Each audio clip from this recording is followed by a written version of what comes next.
తెలుగు ప్రజలందరికీ, దేశ ప్రజలందరికీ, ప్రతి ఒక్కరికి పేరు పేరున విశ్వావసు నామ తెలుగు సంవత్సరాది ఉగాది పర్వదిన శుభాకాంక్షలు. అలాగే రేపు రంజాన్ దినానికి సంబంధించి కూడా ఇస్లాంని పాటిస్తున్న ప్రతి ఒక్కరికి నా హృదయపూర్వక శుభాకాంక్షలు తెలియజేసుకుంటున్నాం. ఈ జీరో పావర్టీ P4 పాలసీ కార్యక్రమానికి ఇక్కడికి వచ్చినప్పుడు ఒకటే ఆలోచిస్తూ ఉన్నాను. సరిగ్గా సంవత్సరం క్రితం గౌరవ ముఖ్యమంత్రి శ్రీ నారా చంద్రబాబు నాయుడు గారు, నేను ఇక్కడ అమరావతిలో ఒక కార్యక్రమంలో పాల్గొన్న ఎలక్షన్స్ ముందు, ఆ రోజు వారికి ఉన్న ఆకాంక్ష కానీ నాకున్న ఆశయం కానీ ఆంధ్రప్రదేశ్ ప్రజలు చాలా బాగుండాలి, తెలుగు ప్రజలు ఎక్కడున్నా అద్భుతంగా రాణించాలనే కోరిక, ఆకాంక్ష వారిది. అలాంటిది ఈ రోజున 164 సభ్యులతోటి, అసెంబ్లీ సభ్యులతోటి, 21 పార్లమెంట్ సభ్యులతోటి ఘన విజయం ఇచ్చినందుకు మీ అందరికీ ఈ ఉగాది పర్వదినాన మరోమారు మీకు ధన్యవాదాలు తెలియజేసుకుంటా ఉన్నాను. అంటే మీరే కనుక అండగా నిలబడకపోయి ఉంటే ఈ రోజున ఇంత ఘన విజయం ఉండేది కాదు. ఈ రోజున మీరు ఎంతమంది గత ప్రభుత్వంలో ఎన్నిసార్లు చూసింటారు చెప్పండి. ఇక్కడున్న భవన నిర్మాణ కార్మికులు దాదాపు 59 మంది, 30 పైచిలుకు నుంచి 59 దాకా. అధికారికంగా ఆ రోజున మాకున్నది 34 మంది చనిపోయారు. అనాధికారికంగా ఎక్కువ మంది చనిపోయారు, దాదాపు 100 లోపు చనిపోయారు అనేది ఉంది. అలాంటి భవన నిర్మాణ కార్మికుల్ని ఇబ్బంది పాలు చేసిన ప్రభుత్వం అదైతే, ఈ రోజున భవన నిర్మాణ కార్మికుల్ని వేదిక పైన కూర్చోబెట్టి మీకు కష్టం ఏంటి చెప్పు అని చెప్పి ఒక బలమైన, ఒక అనుభవశీలైన ఒక ముఖ్యమంత్రి ఆధ్వర్యంలో రాష్ట్రం ఎలా ఉంటుందో ఆ ప్రభుత్వానికి, ఈ కూటమి ప్రభుత్వానికి నిదర్శనం. నేను 2014 నుంచి కూడా నేను ఎందుకు ఏమి ఆశించకుండా గౌరవ ముఖ్యమంత్రి శ్రీ నారా చంద్రబాబు నాయుడు గారికి మద్దతు ఇచ్చాను 2014 నుంచి. అంటే మన దగ్గర సత్తా లేనప్పుడు, అది ప్రజలకి ఉపయోగపడే సత్తా కానీ, బలం కానీ, సమర్థత, తెలివితేటలు, ప్రతిభ ఒక నాయకుల దగ్గర ఉన్నప్పుడు అది ఓట్లు చీలకుండా అది ఇస్తే అది ప్రజలకి బలం అవుద్దని 2014 నుంచి నేను అదే పని చేశాను. 2024 కూడా ఎందుకు ఇంత బలంగా ఉన్నానంటే, ఆయనే కనుక ఈ రోజున అధికారంలో కనుక ముఖ్యమంత్రిగా లేకపోయి ఉంటే ఈ రోజున P4 పాలసీ, జీరో పావర్టీ బయటకు వచ్చేది కాదు. ఈ రోజున అప్పుల్లో కూరుకుపోతున్న రాష్ట్రాన్ని దిశానిర్దేశం చేస్తే దాన్ని బయటపడగి వేయగలిగే సత్తా ఉన్న శక్తి సరిపోయేది ఇంకెవరికీ కాదు. అందుకని మనస్ఫూర్తిగా కూటమికి, ఎన్డీఏ కూటమి నాయకులుగా, తెలుగుదేశం జాతీయ పార్టీ అధ్యక్షులుగా సమర్థవంతంగా కష్టాల్లో ఉన్న రాష్ట్రాన్ని మా అందరికీ మార్గదర్శకత్వం వహిస్తూ ముందుని నడిపిస్తున్న గౌరవనీయులు శ్రీ ముఖ్యమంత్రి శ్రీ నారా చంద్రబాబు నాయుడు గారికి ప్రత్యేకంగా ధన్యవాదాలు, కృతజ్ఞతలు, నమస్కారాలు తెలియజేసుకున్నాను. ప్రపంచవ్యాప్తంగా ఉన్న తెలుగు ప్రజలందరికీ, ప్రతి ఒక్కరికి ఉగాది పర్వదిన శుభాకాంక్షలు తెలియజేసుకున్నాను. మీకు కూడా.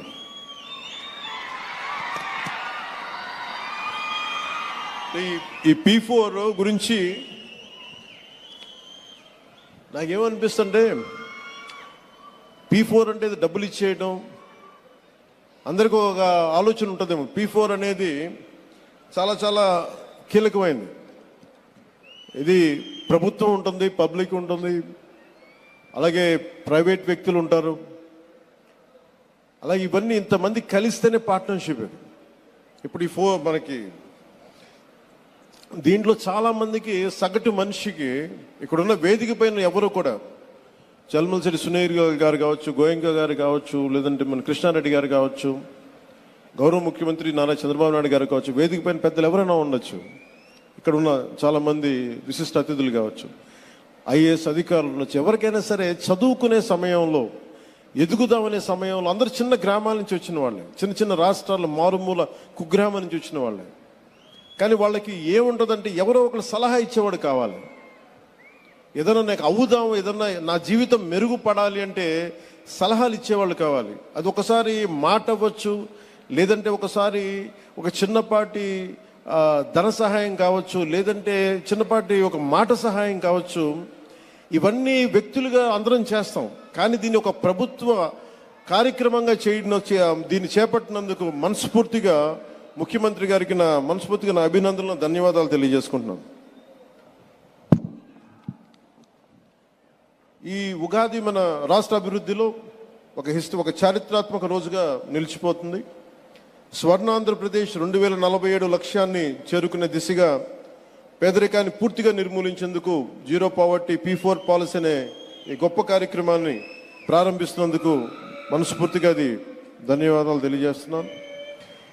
దేశం మొత్తం గౌరవ ప్రధాని శ్రీ నరేంద్ర మోదీ గారి నేతృత్వంలో వికసిత్ భారత్ 2047 లక్ష్యాన్ని సాధించే దిశగా ముందుకు సాగుతుండగా, అదే దిశలో గౌరవ ముఖ్యమంత్రి శ్రీ నారా చంద్రబాబు నాయుడు గారి నేతృత్వంలో మన రాష్ట్రం స్వర్ణ ఆంధ్రప్రదేశ్గా రూపుదిద్దుకుంటుంది.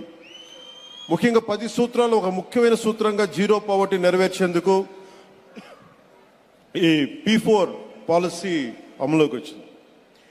P4 public private people partnership అంటే ప్రభుత్వం, ప్రైవేట్ రంగం, ప్రజలు కలిసి పనిచేయటం. సామాజికంగా అంటే చాలాసార్లు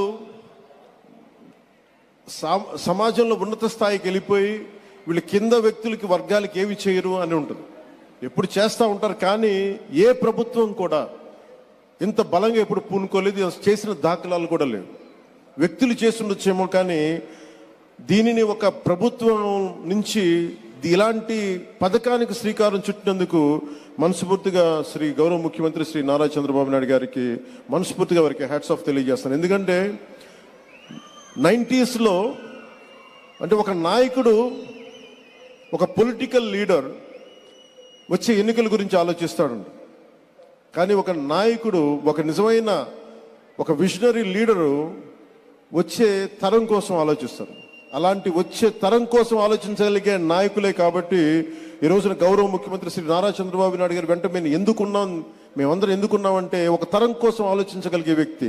ఇప్పుడు ఒక తరం కాదు, 2-3 తరాల కోసం ఆలోచించే వ్యక్తిగా ఉన్నాం. అందుకని వేదిక పైన ఇక్కడున్న ఈ బంగారు కుటుంబం, ఈ పాలసీకి ఉన్న వాళ్ళందరూ చూడండి, చిన్నపిల్లలందరూ ఇంకా ఇంటర్ చదువుకుంటున్నారు. వీళ్ళందరికీ నాకు పరిస్థితి బాగలేదు, కానీ నా బిడ్డల పరిస్థితి బాగుండాలని ఏ తండ్రికైనా ఏ తల్లికైనా ఉంటుంది. వారికి ఎలాంటి చేయూతనివ్వాలి, ఎలాంటి సలహాలు ఇవ్వాలి, కొన్నిసార్లు ఆర్థికంగా కావచ్చు, కొన్నిసార్లు ప్రత్యేకమైన పరిస్థితులు కావచ్చు, ఏమిస్తే బాగుంటుంది అనేది ఈ నలుగురు కలిసి మనకి అటు ప్రభుత్వం తరపు నుంచి, అటు ప్రైవేట్ రంగం నుంచి, అటు ప్రజలు కలిసి పనిచేయటం, ఇది చాలా చాలా ఒక గ్రేట్ ఇనిషియేటివ్ మనస్ఫూర్తిగా. అది అంటే దాదాపు 1,70,000 మందిని ఈ కుటుంబాలని విశ్లేషిస్తే దాంట్లో 1,28,00,000 కుటుంబాలని దీని ప్రాథమిక మన జాబితా తయారు చేస్తే దీని నుంచి 30 లక్షల కుటుంబాలని ఎంపిక చేసి గ్రామ సభల ద్వారా దీన్ని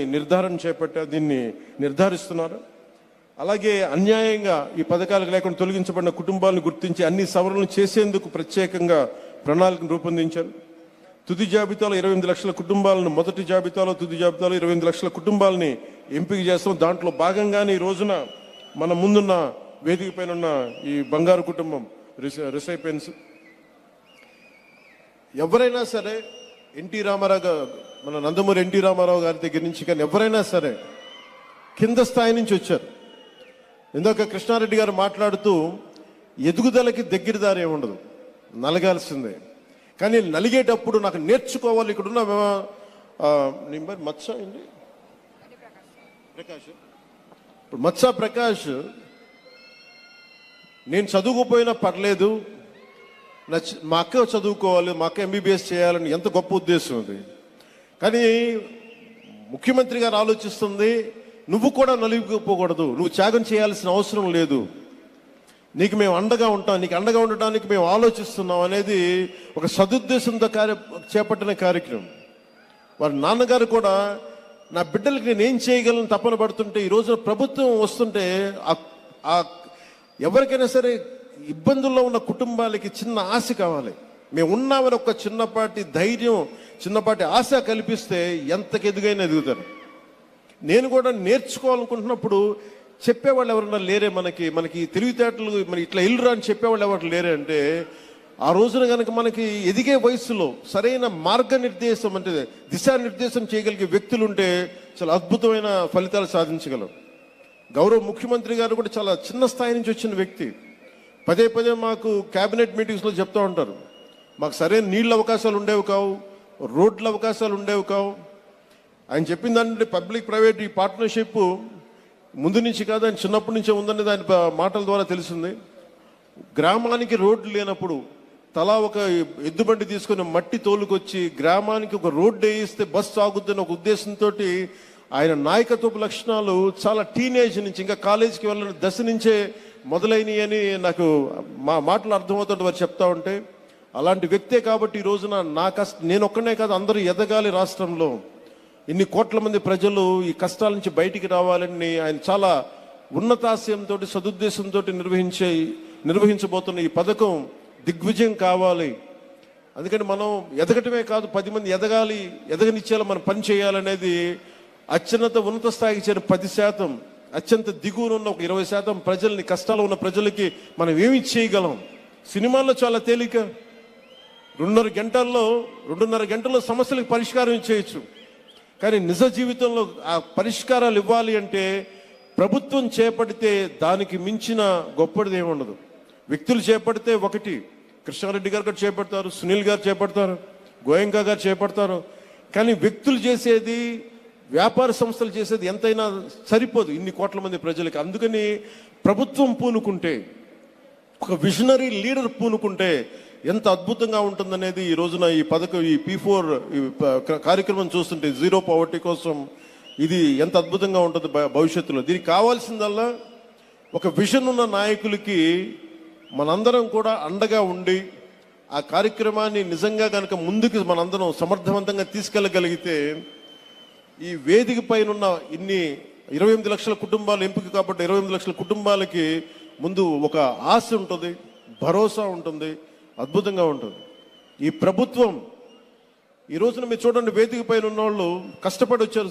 సునీల్ గారు కష్టపడి ఎక్కడో చదువుకొని ఇక్కడ విదేశాలకు వెళ్ళి ఉద్యోగాలు చేసి బ్యాంకర్గా ఉండి మళ్ళీ దాన్ని ఒక స్వతంత్రంగా ఒక గ్రీన్ ఎనర్జీ సంస్థ స్థాపించి నలిగిన వ్యక్తి. ఇక్కడ కృష్ణారెడ్డి కూడా గారు అంతే.